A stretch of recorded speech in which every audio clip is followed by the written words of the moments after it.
Namastê, Sara. Namastê. Eu sou a Fátima Aldino Edler, mentora dos cursos de formação profissional e aprofundamento em yoga. E vamos falar sobre o yoga que transforma vidas.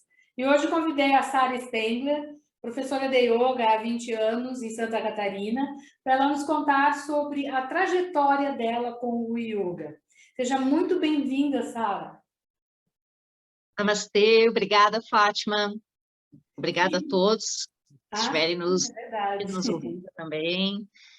É um É. prazer estar aqui, é um prazer contribuir, né, com essa nobre filosofia e propagá-la, né, para quanto mais pessoas, melhor. E vamos à história, então, né, como que o yoga entrou na minha vida. Então, eu fui uma criança, né, que iniciei nos estudos metafísicos, ocultistas, quando eu tinha entre 4 e 5 anos, né? Comecei a participar com a minha mãe, de várias práticas, vários grupos, né, iniciáticos. E quando eu estava com 10 para 11 anos, um problema de coluna que começou a se agravar, né, escoliose, múltipla e lordose cervical e lombar, começou a preocupar a minha mãe. Ela, como ela já tinha um histórico de hérnia de disco, né, em função de anos de plantão em hospitais em Porto Alegre, ela me levou até o ortopedista, que era colega dela dos hospitais, dos plantões, para consultar, para ver qual que era a situação da minha coluna. E ele era um médico muito conceituado em Porto Alegre na época, isso era anos 80, né?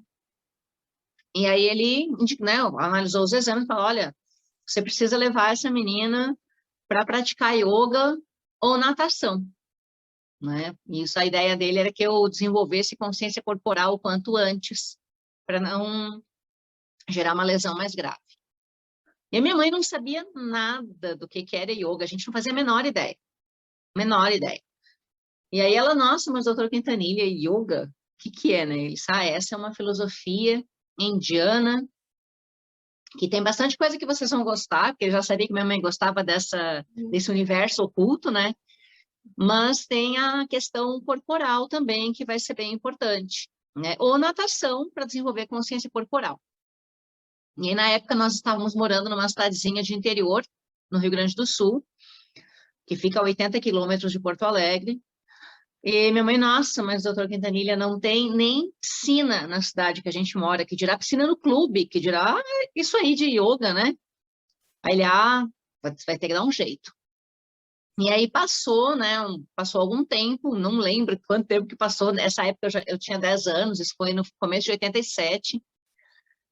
E aí eu sei que devia ser mais ou menos em maio, né, porque ainda não tinha esfriado muito.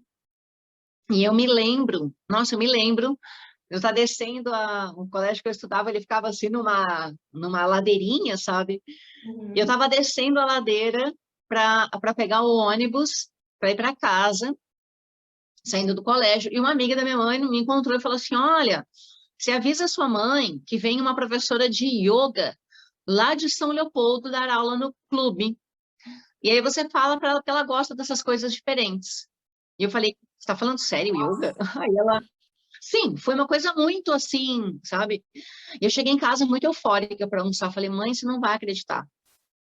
Vai ter yoga aqui. Ela: não, você está brincando. Eu falei: não, não estou brincando. E aí fomos nós para o clube da cidade fazer a tal da aula de yoga com essa professora de São Leopoldo. Ela ia uma vez por semana. E aí iniciamos, né? Fomos à primeira aula experimental, inaugural, né, do grupo, e terminou aquela prática. E aí tinha mantra, tinha prática corporal. Eu não lembro como é que era a respiração, não lembro mesmo. Eu me lembro muito do mantra, que me chamou muito a atenção.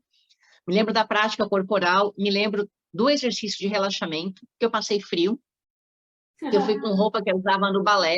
Olha as E o lembranças, que que legal. no salão principal era muito amplo, sabe? Eu me lembro claramente de sentir frio no relaxamento, mas a meditação mexeu profundamente comigo. E aí minha mãe perguntou: e aí, você gostou? Eu falei: mãe, todo mundo tinha que fazer yoga. Eu falei: todo mundo tinha que fazer yoga. E aí foi assim, literalmente foi paixão a primeira prática. Começamos a praticar. E essa professora ficou, acho que menos de um ano na cidade. E nós compramos, um dia fomos a Porto Alegre, fomos, acho que, não lembro se era a Livraria do Globo, acho que era a Livraria do Globo. A do Globo era mais, sim, mais famosa aqui de Porto Alegre, era maior que tinha. E ela ficava ali pela Rua da Praia, por ali assim. É isso. E aí eu sei que a gente, na Borges, eu não me lembro bem, eu sei que nós compramos, aí fomos comprar alguma coisa de livros que a minha mãe queria e achamos livros de yoga e compramos. E aí eu comecei a praticar em casa, com a ajuda dos livros, né? No tapete mostarda da sala da minha mãe. Tinha uma mesinha de centro, eu empurrava a mesinha para o canto e fazia a minha prática de yoga no tapete mostarda dela, com um livrinho do lado. E aí a professora, né, acabou não voltando à cidade, né, continuou na cidade dela. Nós íamos de vez em quando a São Leopoldo fazer algumas práticas com ela e continuamos praticando em casa com livros, eu e minha mãe. Aí minha mãe até fez uma formação de Doin Shiatsu com ela. E isso foi em 87, eu acho que até 88 a gente ficou praticando com ela. Ela deve ter ficado quase um ano, um pouco menos que isso. E depois prosseguimos praticando em casa. E em 90, nós viemos morar em Santa Catarina. Nós saímos do Rio Grande do Sul, em janeiro de 1990, viemos para Santa Catarina. E aí, quando chegamos aqui, minha mãe começou a trabalhar com o Shiatsu e Doin. E naquela história, né, do pessoal com problema de coluna, e minha mãe já estava praticando há um tempo, e a minha mãe tinha um problema, tinha 3 hérnias de disco, Fátima, na lombar. E eu me lembro claramente, assim, em casa, nós sempre tivemos empregada, porque a minha mãe não conseguia nem varrer a cozinha depois do almoço, sabe? Ela sempre teve que ter alguém para fazer esse serviço, ela não dava conta, a coluna dela estava completamente comprometida. E ela estava sempre, assim, em função de acupuntura e várias coisas para amenizar a dor. E eu me lembro claramente, depois de um tempo de prática, a minha mãe recuperou a autonomia da coluna. Foi um negócio foi assim, o que mais me encantou na parte corporal do yoga foi realmente a questão de uma pessoa conquistar a autonomia, sabe?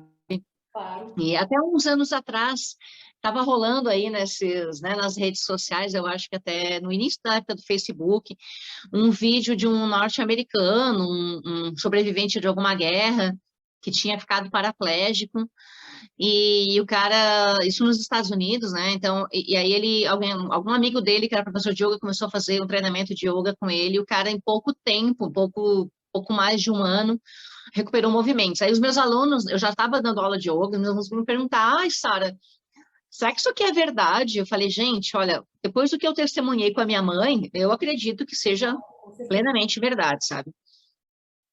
E aí nós viemos para Santa Catarina, né, em 90, continuamos praticando. Minha mãe aí ela montou um grupo com as pacientes dela da massagem para fazerem yoga juntas. E a gente praticava yoga num salãozinho que tinha em casa, né? E assim foi, 90, 91, 92, em 93 a minha mãe faleceu. E aí passou, né? Eu fiquei, às vezes praticava, às vezes não. E em 96 eu casei.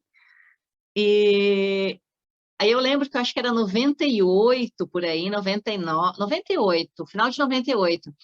Eu estava com meu ex-marido fazendo uns estudos de mundo da projeção. E aí ele assim, ai, Marcelo, eu preciso pensar numa profissão, o que eu vou querer fazer? Porque eu casei muito jovem, eu casei com 19 anos, né? Então, eu não tinha saído do colégio e casei. E aí eu falei que eu tenho que pensar em alguma coisa, né? E ele disse, mas o que você mais gosta de fazer? Eu falei, eu não sei, se eu soubesse, eu ia trabalhar com isso. Ele falou, não, criatura, o que você mais ama fazer para você? Aí eu amo praticar yoga, eu faço yoga todos os dias.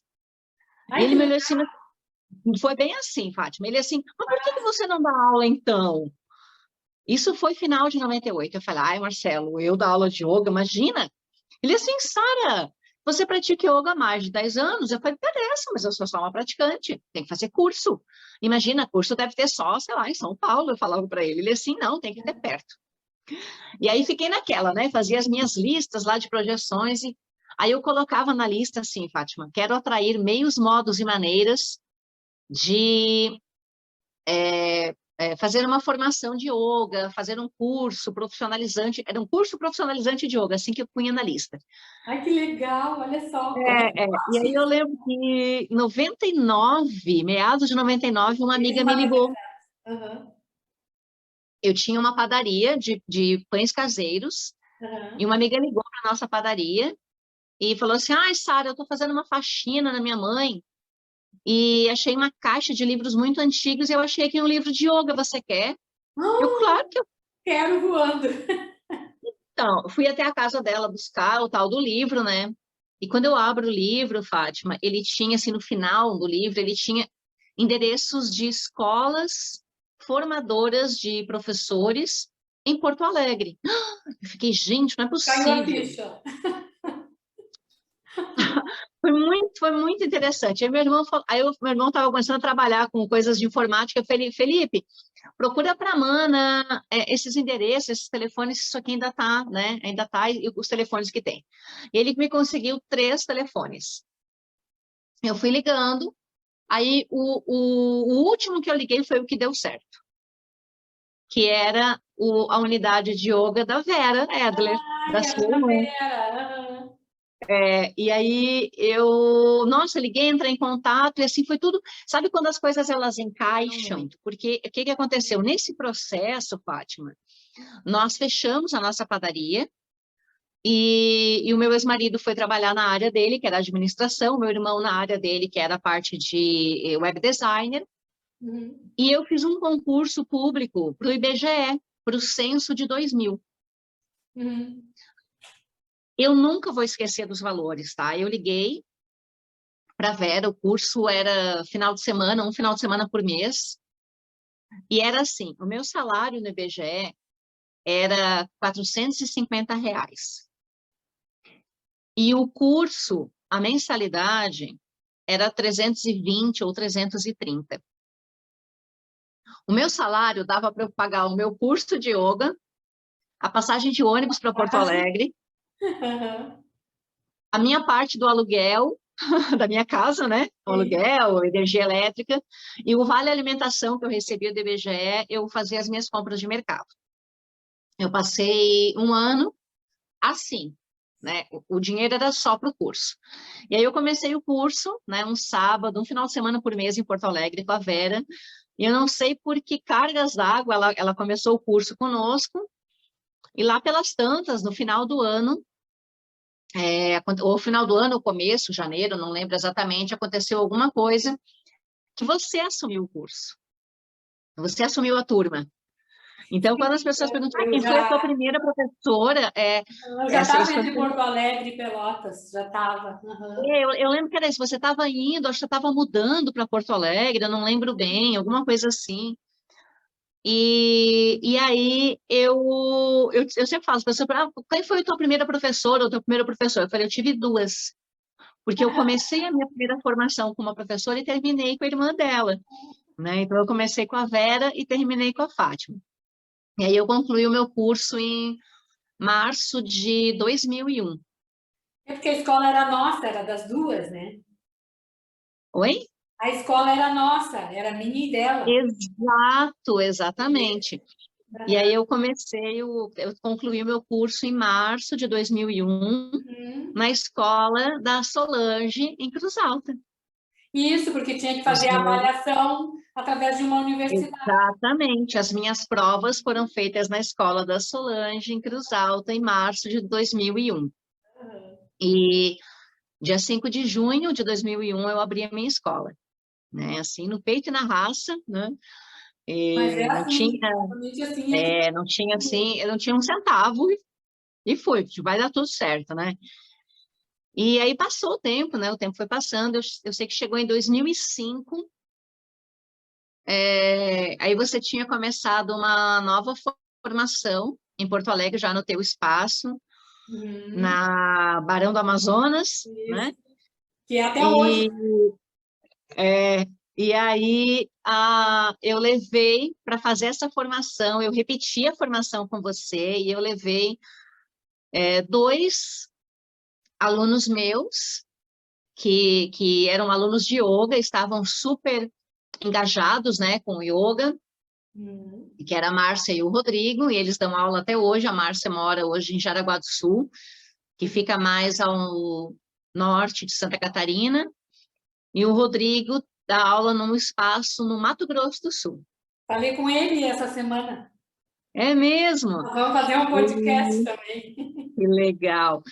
E o Marcelo, né, que na época ainda era meu marido, ele foi fazer o curso também, porque ele estava muito entusiasmado, né? Não porque ele pretendia trabalhar com yoga, mas ele queria aprofundar, né, os conhecimentos dele. Então, nós 4 para Porto Alegre, por um ano, né, em 2005. Então, eles concluíram, né, a formação. Eu repeti, né, acabei fazendo junto com eles, para reciclar Lembra que vocês informações. ficavam na escola, Sara? Sim, muitas vezes nós dormimos lá. Depois tiveram cursos que a Vera organizou, eu acho, com Com o Carlos cursos de Eduardo. anatomia, né, com o Fabrício Ah, com o Fabrício, e a, isso. e a, Adriana. a Andréia? Adriana. Adriana. Os dois são E fisioterapeutas. nós fizemos também os cursos de anatomia do yoga com eles, foi muito bacana. E aí, de lá para cá, eu nunca parei, né? Então, sempre foram vários cursos, várias formações para agregar, né, conhecimento dentro da área de autoconhecimento, que era, né, o que eu já tinha iniciado até antes do yoga. Então, o que mais me encantou com o yoga, você vê que eu fui praticar por orientação do ortopedista, achando que ia ser só uma prática corporal. E quando eu me deparei, de fato, com o que era o yoga, aquilo foi muito encantador para mim, porque eu percebi que o yoga não era como o meu ortopedista achava, né, que era uma prática só corporal. Então, o que mais me encantou foi tanto que hoje, o forte da minha escola é a parte filosófica, Sim. né? Então, o que eu mais tenho é a parte de autoconhecimento, é a parte filosófica do yoga. Tem a prática corporal, obviamente, mas a maioria dos meus alunos prefere, tem muito mais, identificação, né, com a parte espiritual do yoga, né, a parte filosófica. E além do Muito corpo bacana. físico, né? Que é algo que eu falo muito nas aulas, né, Sara? O asana, É, ele vai além do corpo físico. E o até hoje, Fátima, Krishnamacharya, quando alguém me pede dicas, né, de como começar, eu falo, você vai começar lá pelo início, né, e aí eu sempre indico, até depois de uns anos depois, eu tive uma outra aluna que se interessou também em fazer formação, a Flávia, hoje eu sei que ela dá aula em casa, e ela também foi fazer formação com você, a Flávia Casagrande, sim, ela foi minha aluna acho que por uns 2 anos, mais ou menos. E aí, um pouco antes dela ir embora para os Estados Unidos, na época que ela foi morar lá com o marido, eu gostaria muito de fazer uma formação de yoga, o que que você me indica? Eu falei, olha, eu indico você a começar com a Fátima Edler, porque você vai pegar toda a base filosófica que eu acho crucial, né, para a questão toda de você dar aula. Eu acho que isso é uma coisa muito importante, preservar, né, as raízes do a yoga, né, questão do Fátima? yoga mesmo. Eu vejo que isso é uma coisa muito crucial. Né? Não desmerecendo quem trabalha, quem dá ênfase à parte corporal, mas eu sinto, assim, no processo de ocidentalização do yoga, uma banalização, né? Assim, muita coisa da parte nobre do yoga se perdendo, Eu também percebo porque isso, Sara. Eu percebo isso também. eu percebo, sabe? Porque, assim, a parte filosófica, ela requer empenho, né? É E eu vejo trabalhoso, agora, é dedicação, é disciplina. É Yoga Sutra puro, né? eu fiz toda a parte filosófica do yoga, Fátima, eu estudei por conta Sim, antes de fazer a formação, sim, tu já tinha né? interesse por isso, né? Exatamente. Até não era nem porque eu tinha interesse em trabalhar com yoga, eu gostava tanto, né? Eu sempre fui da parte filosófica, né? Uhum. Então, o Bhagavad Gita, eu só nunca li o Mahabharata.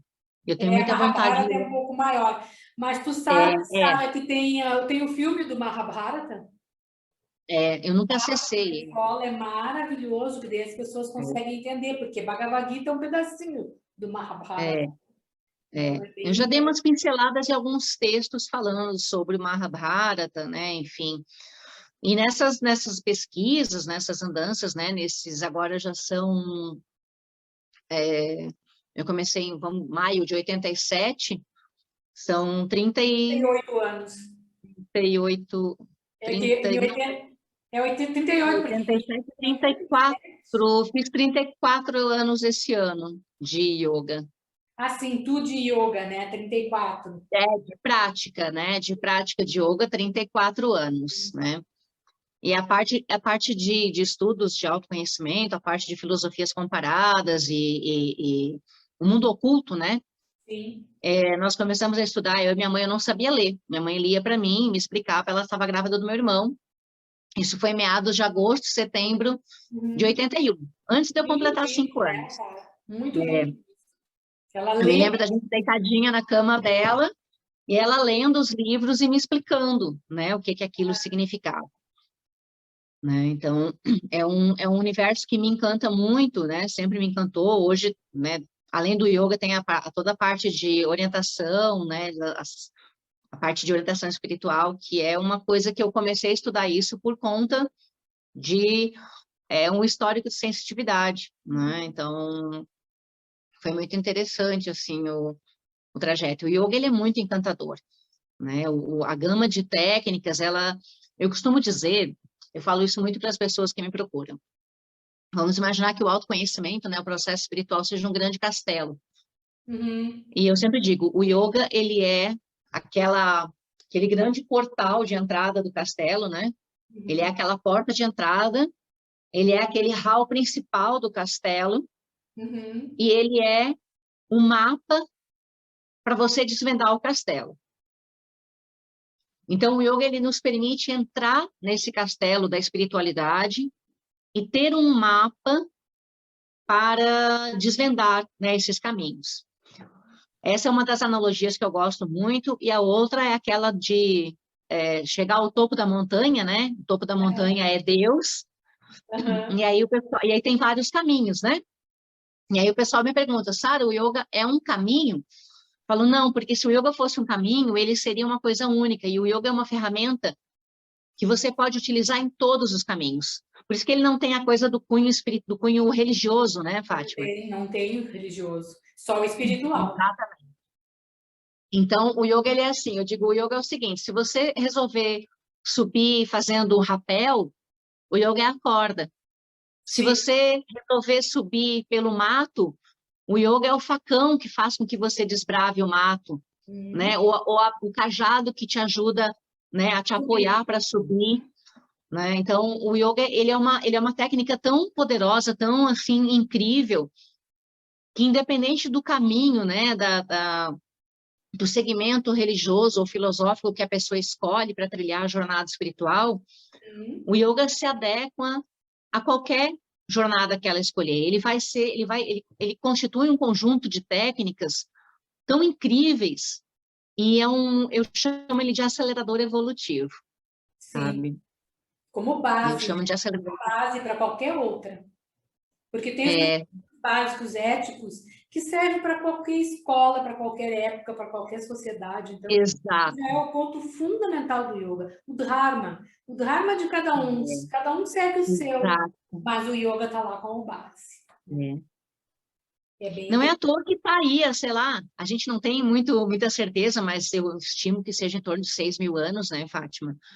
Então, se não fosse tão incrível, não estaria, né, perdurando por tanto tempo, e embora tão antiga, tão atual, né? Não teria perpetuado, né? Então, eu penso sempre assim, o Yoga Sutra é o ponto fundamental, que é o yoga clássico, do período clássico, né? Que é a sistematização do yoga que veio de 5.000 anos lá dos Vedas.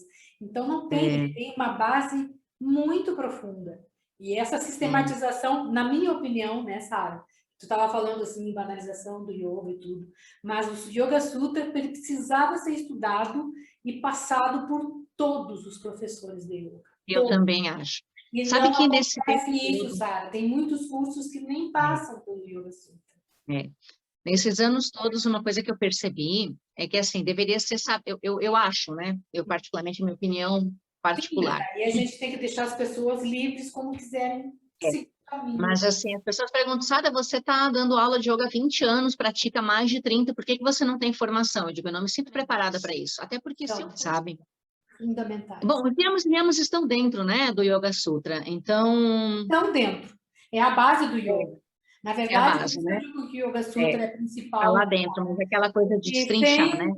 sem essa base que está lá no Yoga Sutra, que são os princípios éticos que estão lá, né? Que é o Sutra 2. No Sutra 2 está lá o que é, onde é que está a formação do yoga, que é o 229, Pois é, eles estão onde lá está dentro. Né? Yama, Niyama, Asana, Pranayama, Pratyahara, Dharana, Dhyana, Samadhi. Então, a estrutura do yoga está ali. E como às vezes Tudo ali, né? fazer só físico? Onde é que estão as 8 partes do yoga? Eu fico me perguntando. Esse seria o meu requisito básico, sabe? Tipo assim, Básico, a pessoa saber isso aí.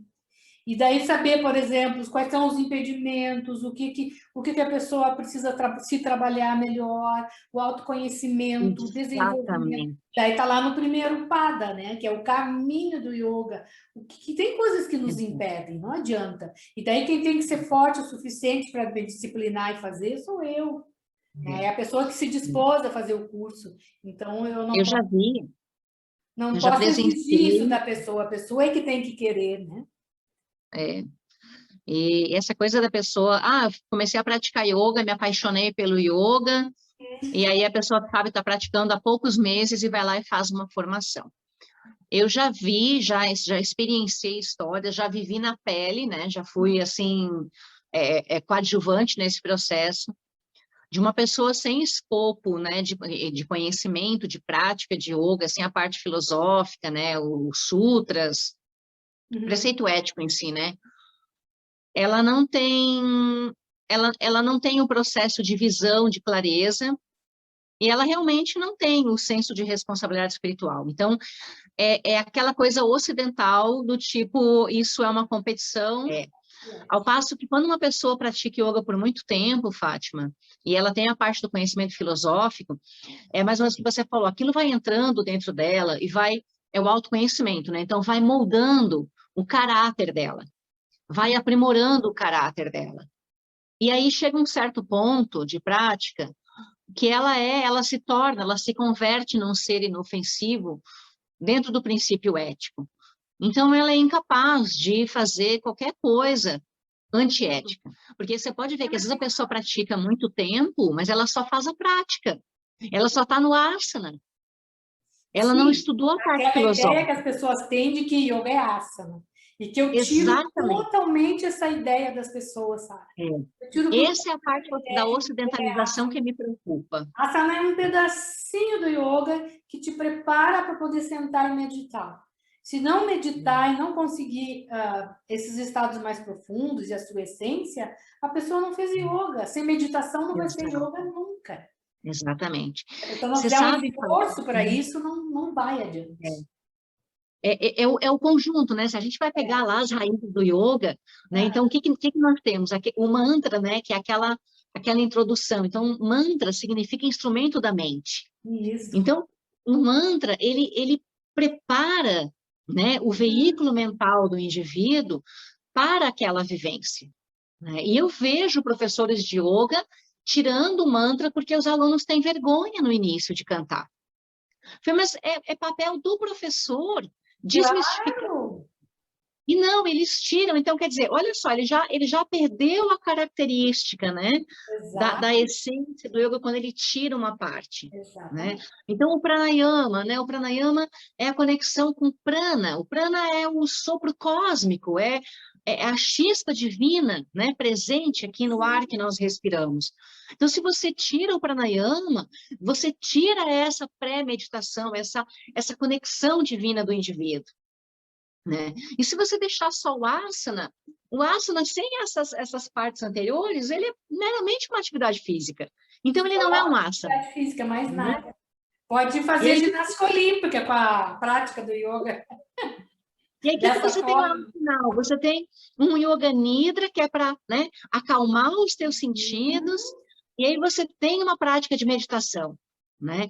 Mas eu vejo que essa prática de meditação nas origens, né, nas escrituras mais antigas, essa Essa meditação, ela era sempre, ela vinha depois do estudo. Então, eles primeiro estudavam, Para poder faziam o compreender. estudo, né, o aprimoramento, né, da informação. Ok, agora nós te demos uma informação, né, para ajustar o teu veículo mental. Agora vamos meditar. Agora vamos silenciar, né, esse turbilhão, essa traquitana mental, para que você possa, lá no estado mais sutil da sua consciência, consolidar esse conhecimento, né? Então, isso está se perdendo, né? Isso Está se está se perdendo. perdendo. E eu continuo nessa batalha, né, Sara? Eu não abro mão de absolutamente nada na prática. Eu Mantra também para não. mim, e a Também. Muito diferença, pelo assim, contrário. mantra, né, que é aquela vocalização mântrica, que é dos Vedas, e os kirtans mais alegres, mais extroversores. Sim. Mas o pessoal ama de paixão, por quê? Porque eu trabalho com eles. E se vem alguém, às vezes vem uma pessoa, um aluno, o outro, eu acho estranho isso, então não vocaliza, só ouve. Tanto ouve Exato. que daqui um pouquinho. Porque cabe a nós, né? Nós, professores, Claro, conscientizar, tocar isso no aluno, né? Então, isso foi uma mostrar o coisa que que me existe. encantou. Né? Se eu não É, mostrar, a é. pessoa nunca vai Eu querer. sempre digo, eu tive a boa sorte e a boa bênção, né? No início da minha jornada como, né, de formação, Uhum. ter encontrado a Vera e ter encontrado você. Sim, o da Porque, Vera também, ela trabalhava muita parte, ela trabalhava bem com yoga completo também, yoga clássico. exatamente. Então, assim, ó, foi uma graça, foi uma bênção isso, né? E foi, Fátima, sinceramente, assim, foi o que, não é porque eu estou conversando com você, eu estou com você na minha frente agora, mas, assim, foi o que me fez realmente ficar na formação com vocês. Por quê? Sim, Porque quando eu cheguei na formação, ela não era aquela coisa corporal, era o processo realmente completo, né? O processo do yoga na sua origem, na sua essência. E isso me deixou crescente. muito encantada, né? Então, e é fundamental, né? É fundamental isso. Então, eu acho que a batalha aí é para a gente tentar manter, né, Uhum. aqui no Ocidente, né, especialmente no nosso país, que é um país assim tão cheio de diversidade e tão cheio de jeitinhos, né? É uma coisa, tem a parte boa, né, da cultura brasileira, mas a parte ruim, que é essa coisa do jeitinho, é os cursos muito rápidos, né, sem muitas exigências, Eu para vejo que tem facilitar. muitos cursos bons, né, Sara? Mas tem Tem. muitos cursos que as pessoas nem tiveram o preparo consigo, pega por um livro e só ensina asana e acabou. Mas E tá assim, tudo de se tu- boa com quem estiver fazendo assim.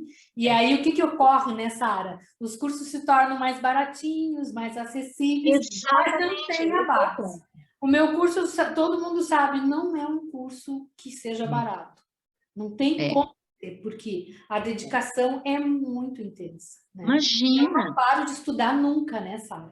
É, Eu não é, parei nunca de estudar, né? Sempre que imagina. tem oportunidade, o Kaustubh veio ao Brasil, que é o É, neto do Krishnamacharya, para mim, eu sigo totalmente as ideias do Krishnamacharya, uhum, porque ele pega o Yoga Clássico e o Yoga Sutra na é, raiz, não fica exato, falha, né? é. Então, e sempre os cursos nunca são baratos, né? Então, eu Isso é sempre muito penso assim, importante. eu nunca fui atrás de ninguém para fazer o curso. E olha, eu posso te dizer que nunca uma pessoa chegou no curso reclamando que o curso era caro, sabe? Só eu mostrava todo o conteúdo que tinha, que já está no site, que agora eu tirei, enquanto eu não puder abrir o curso online, né? Mas que tem que ter a mesma categoria, a mesma segurança, a mesma qualidade, Uhum, né, Sara? Mas as pessoas nunca chegaram reclamando de preço comigo. E é, realmente não é para ser um curso barato, que a pessoa tem que valorizar e tem que saber o valor do que eu também trabalho e estudo e exato.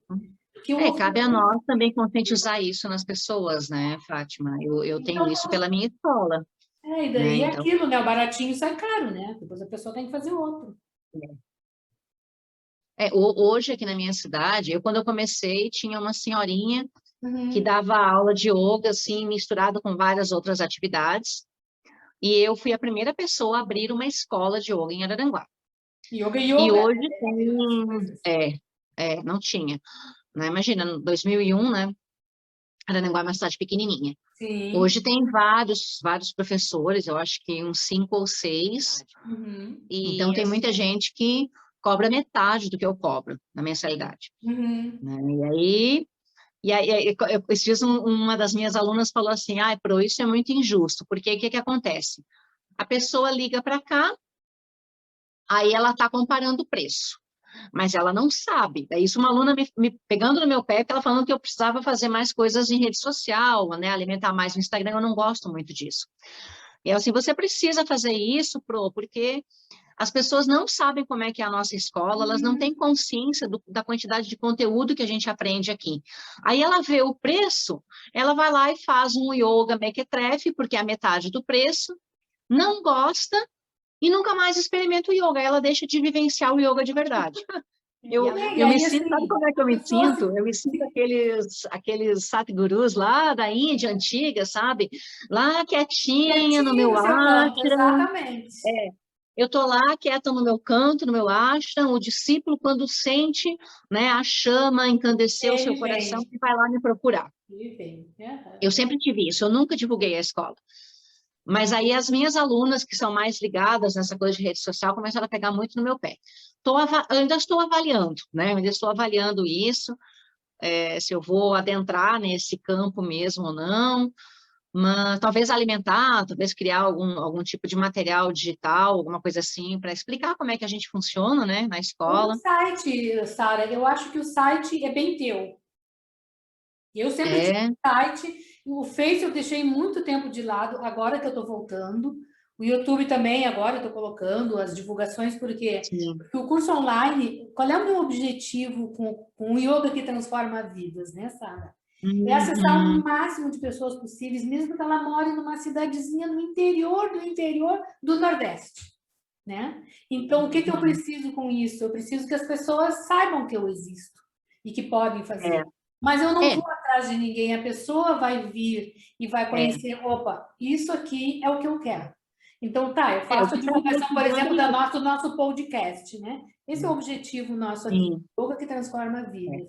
Mas o Sim, que tornar o yoga acessível, né, Fátima, para as para que a pessoas, né? pessoa entenda que ela pode olhar, entrar no meu site e descobrir quem eu sou, há quanto tempo eu trabalho e qual é o Uhum, currículo, na verdade, o que eu dou no curso de formação, né? sim. Não é uma meia dúzia de coisas.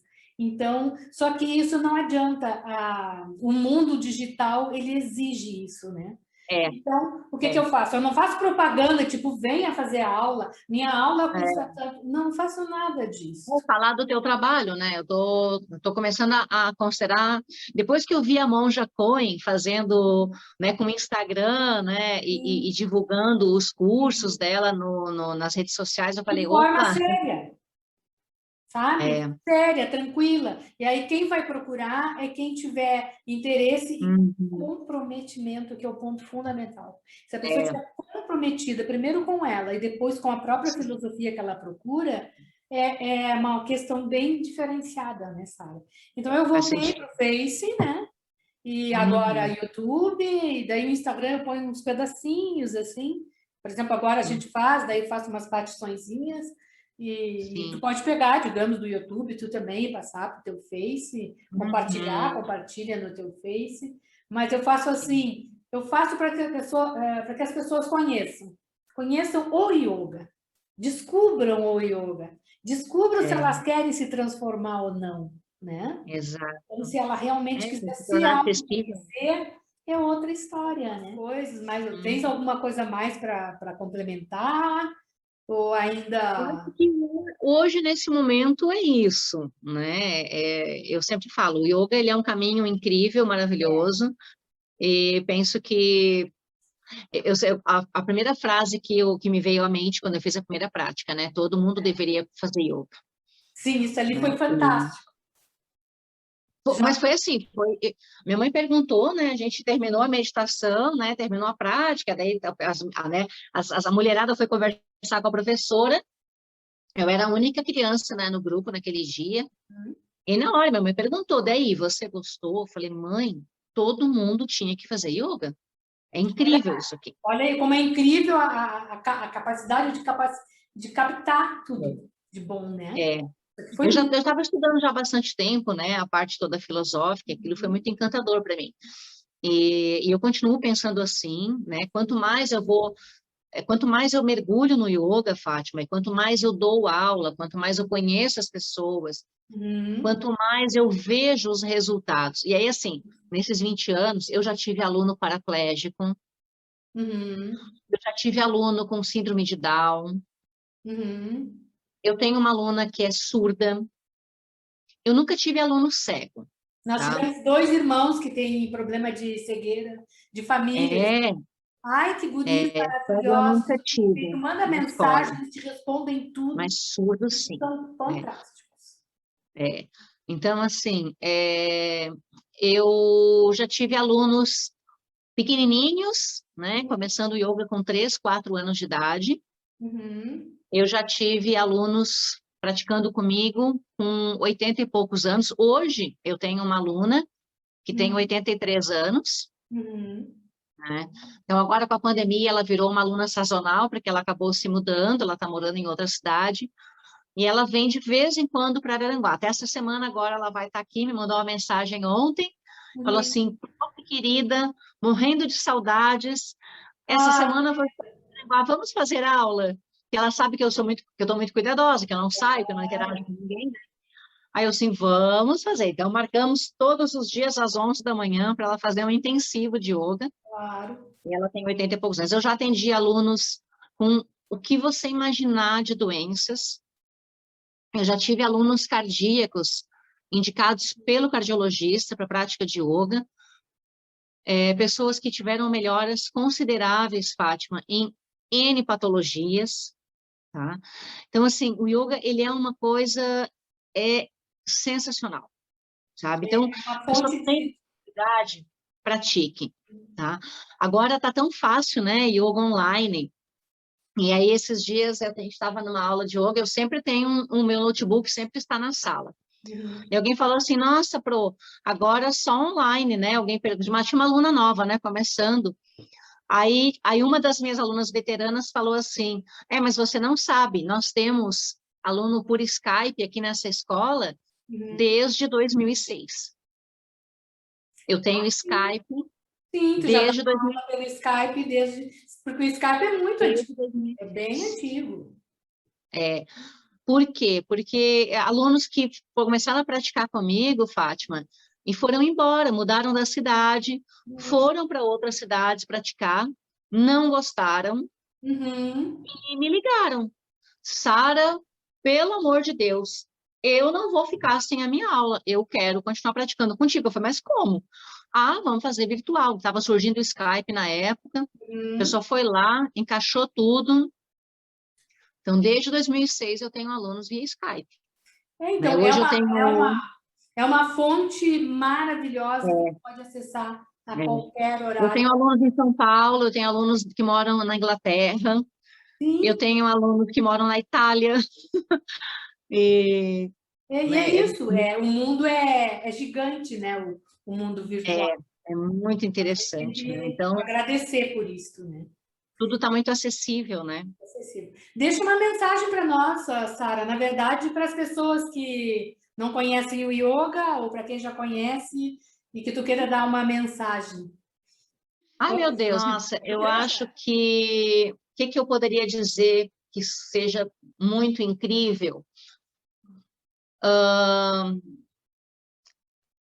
Eu acho que inicia a sua jornada, né, de autoconhecimento sobretudo, perceba que através do yoga você pode não apenas se conhecer, né, mas você pode conhecer com muito mais magnitude o mundo, né, que te cerca e melhorar, né, a sua relação com o mundo. Eu acho que isso é uma coisa muito importante, né, no processo todo. Se nós vivêssemos sozinhos, isolados, numa caverna, né, Uhum, Caverna de Platão. seria muito fácil, né? Isso me faz lembrar quando o Paramahansa Yogananda, porque ele passou a infância dele toda, né, em polvorosa com o pai, porque ele queria ir para uma caverna no Himalaia, meditar e se dedicar a Deus. Mas ele tinha nas meditações a visão de quando ele encontraria o guru dele, que era o Shri. E aí, quando ele encontrou o Shri foi quando ele tinha terminado o colégio, tipo, o 2º grau nosso aqui, né? Isso lá na década de 20, pouco antes da década de 20 na Índia, bem antes disso. E aí, quando ele encontrou o Shri ele, né, reconheceu o guru e foi, né, foi devoto. Até que um dia ele chegou, né, para o Yukteswar e falou assim: Guru, eu lhe reconheço como meu guru e eu estou aqui humildemente dizendo que eu vou segui-lo, que eu vou fazer aquilo que o senhor me orientar. Né? E o Shri Yukteswar estava iniciando ele no caminho do yoga e do Kriya Yoga, que era o processo de purificação. E o Yukteswar olhou para ele e falou assim: você vai fazer uma faculdade e você vai para o Ocidente. E o Yogananda, ele ficou tipo, nossa, como assim? Eu achei que você ia me mandar para o Himalaia, né, para uma montanha.